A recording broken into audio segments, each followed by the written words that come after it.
Esse estudo teve duas fases. Quando comecei a estudar administração pública, eu fiquei encantado pelo gerencialismo, pela forma com que o Estado precisava rever as suas posições e rever como que ficaria diante da população, tendo o cliente como seu principal objetivo, o foco do Estado geralmente com foco no cidadão e vendo o cidadão como cliente.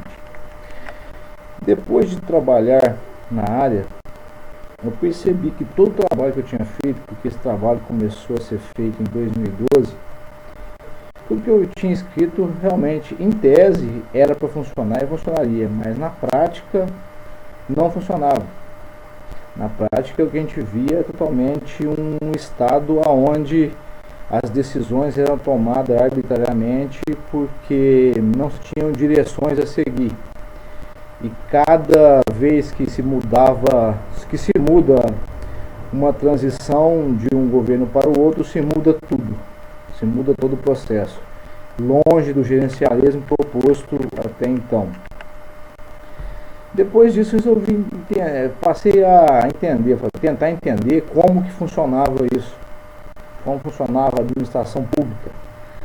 Aí fui rever na parte histórica, né? Ficou até um pouco filosófico, tive até críticas em relação a isso, né? O trabalho ficou muito filosófico, discutindo a administração pública dentro da filosofia dentro da administração pública.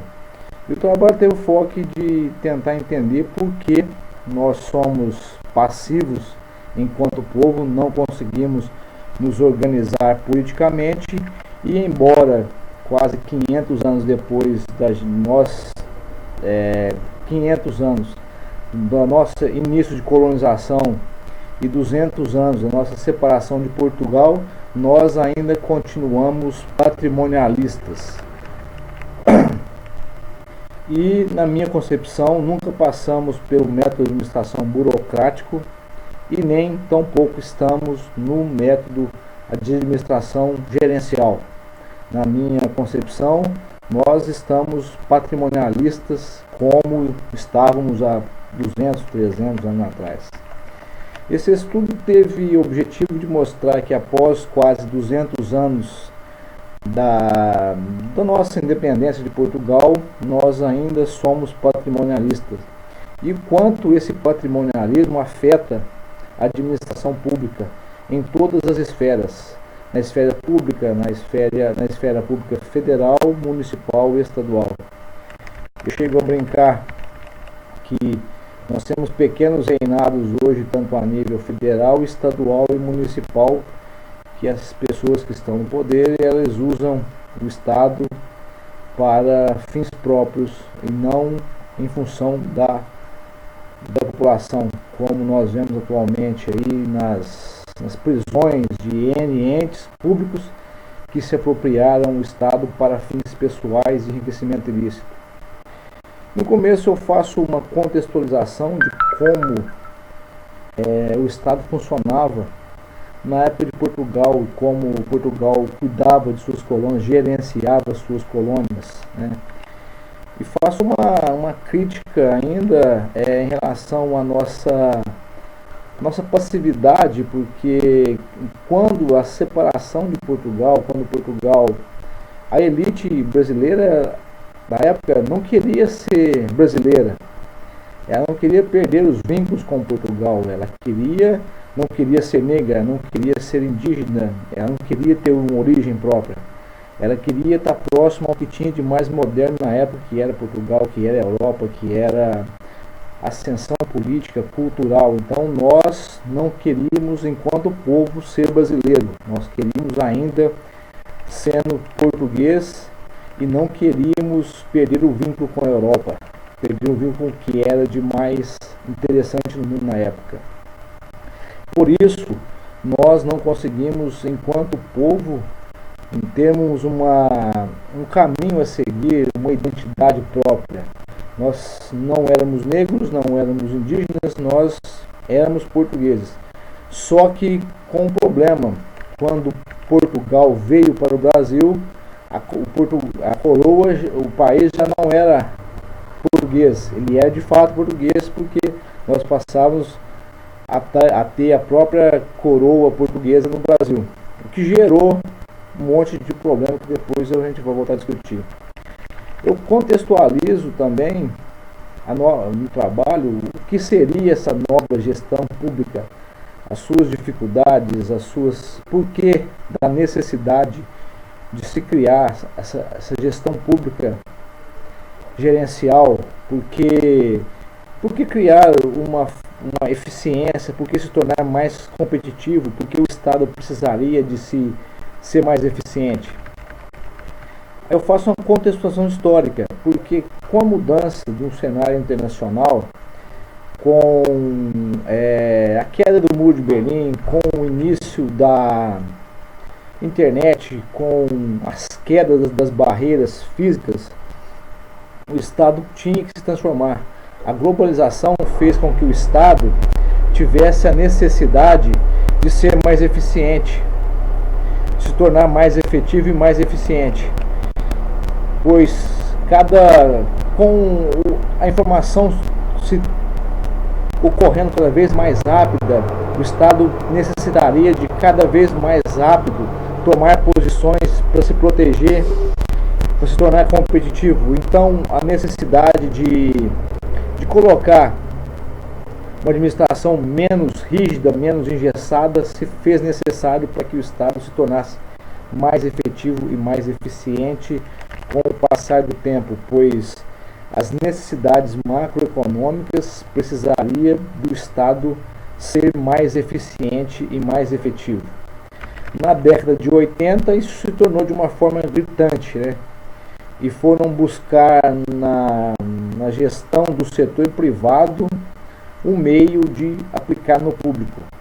E suas principais transformações seriam se tornar mais flexíveis, o Estado mais flexível e mais organizado, e voltar os serviços para as demandas dos anseios do cidadão, o foco no cidadão.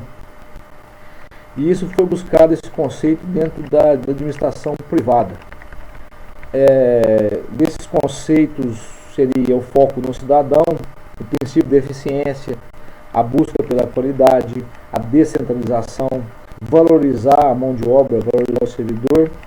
E o que seria interessante também seria a participação desses agentes sociais nesses resultados, nesses controles, né? O que Rua 97 fala que os conceitos de transparência seria a accountability, aonde essa participação política da sociedade geraria uma equidade social e justiça. Eu cito a nova gestão pública no Brasil.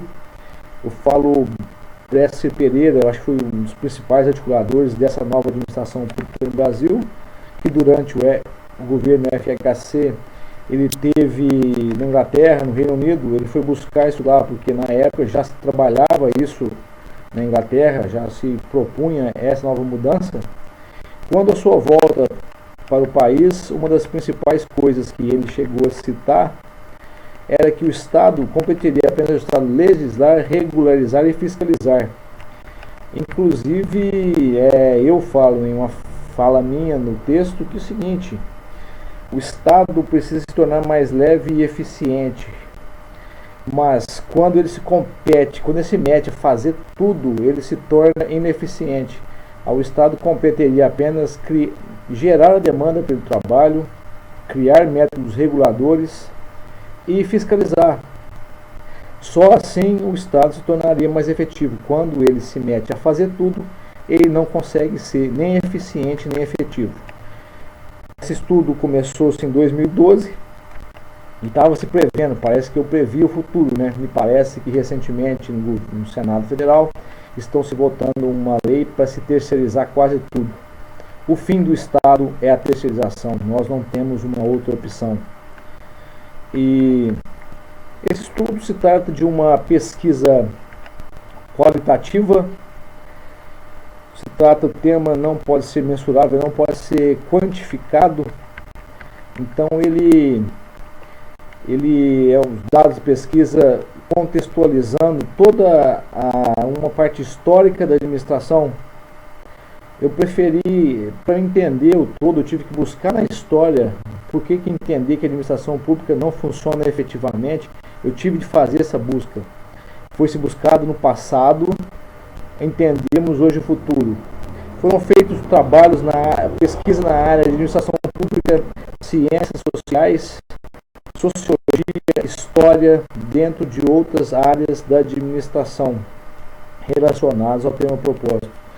E esses índices, esses sites foram procurados com grande ênfase em material de qualidade, sites de qualidade.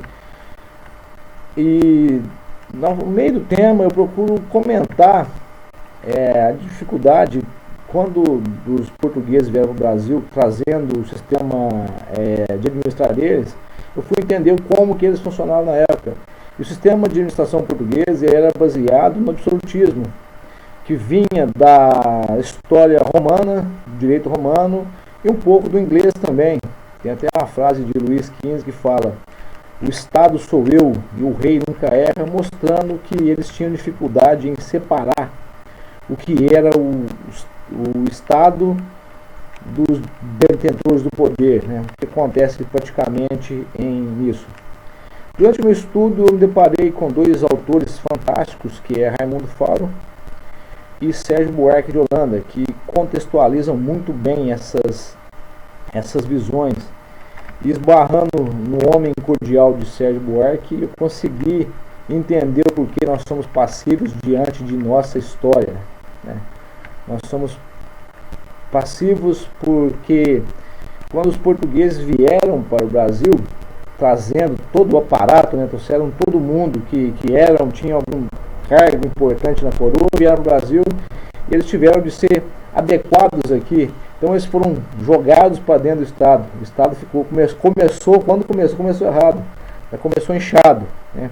As pessoas já começaram a se ajeitar no Estado. A coroa já chegou abrindo as portas e tem uma frase que fala interessante: abriu-se as repartições para todos entrarem, todos os membros do poder começaram por parentesco, por entre coisas. E o principal problema que tinha é que a grande dificuldade que eles tinham era os detentores de posição pública de responsabilidade não conseguiam compreender a distinção fundamental entre o domínio privado e o público.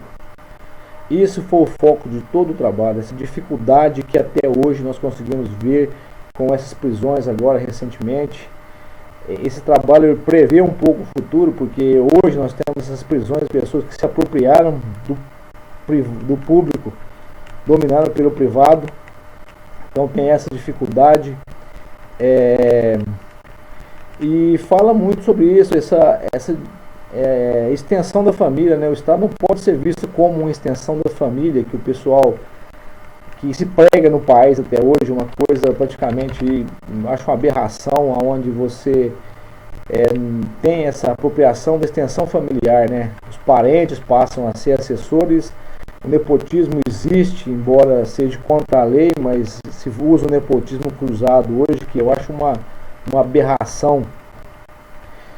Alguns autores durante o texto eles defendem a revolução armada. Eu sou contrário, porque eu acho que a revolução tem que vir pela educação, o único caminho. Inclusive eu penso que a cultura é a única solução para se resolver os problemas sociais a nível do Brasil.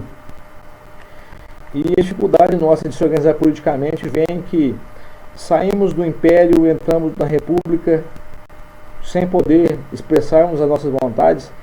Depois, quando saímos da República, entramos no colonialismo, viemos para a cidade, homens sem estrutura de pensar, né? Não tinha estrutura.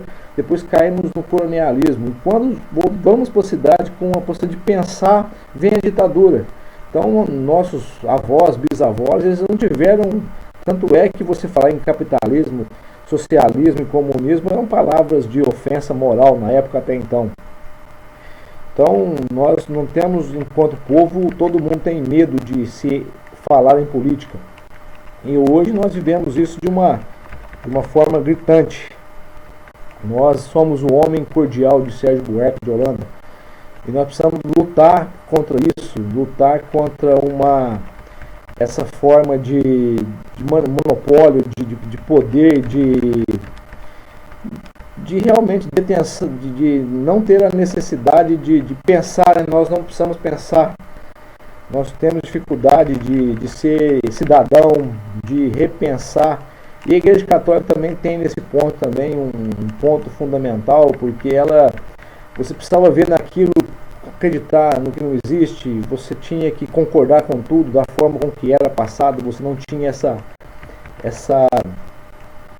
poder de pensamento divergente, você tinha que concordar sim senhor, não senhor. Então isso fez com que nós somos passíveis diante de tudo que acontece na política. Acho que Holanda é brilhante quando ele diz que a mentalidade cordial é uma sociabilidade aparente que não se impõe ao indivíduo e também não exerce efeito positivo na estruturação de uma ordem coletiva. Essa cordialidade dificulta com que nós nos organizamos a tudo. E ele critica também a religiosidade, porém que ela nunca apela pela razão e pela verdade. Tanto é que, não citei no texto, mas Marx fala que a religião é o ópio da humanidade, né? A droga que deixa a pessoa sem pensar, sem essa possibilidade. Eu acredito que, enquanto o povo ainda não conseguimos ter identidade própria, diferente da maioria dos países da América Latina, onde todos brigaram para ter seu espaço, todos lutam aguerridamente, nós concordamos com tudo, né? Nós somos um povo passivo demais. Agora nós estamos acordando. Nós estamos acordando e esse homem cordial dentro de nós está morrendo. Eu até faço uma coisa impensada na administração pública, né? Proponho a morte do homem cordial, fará a administração pública gerencial realmente ascender. E nós só conseguiremos isso quando voltarmos para a educação e gerarmos cidadãos conscientes. E no final do meu trabalho, do meu estudo, eu falo o seguinte: enquanto não se investir em educação, nós teremos sérios problemas, porque passou-se 200 anos e nada conseguiu ser efetivo. E no futuro pagaremos um sério preço por isso, pois o Estado não conseguirá atender os anseios da população se continuar da maneira com que venha sido administrado. Esse trabalho parece estar vendo o futuro, né? Quebra do Estado. Realmente eu acredito que até então vem acontecendo, e eu espero estar errado nas minhas previsões, que vai levar um bom tempo, porque um Estado sem estrutura ele não consegue. E um apelo que eu faço a todo administrador é o seguinte: administrador público, a escola, a educação, invista o máximo nisso, porque se nós não conseguimos fazer isso, a longo tempo nós vamos pagar um preço caro por isso. Nós não vamos conseguir trabalhar uma população que realmente pense de uma maneira menos egoísta e pense no todo, e não como é feito no momento atual. E apenas a educação resolverá o problema do país.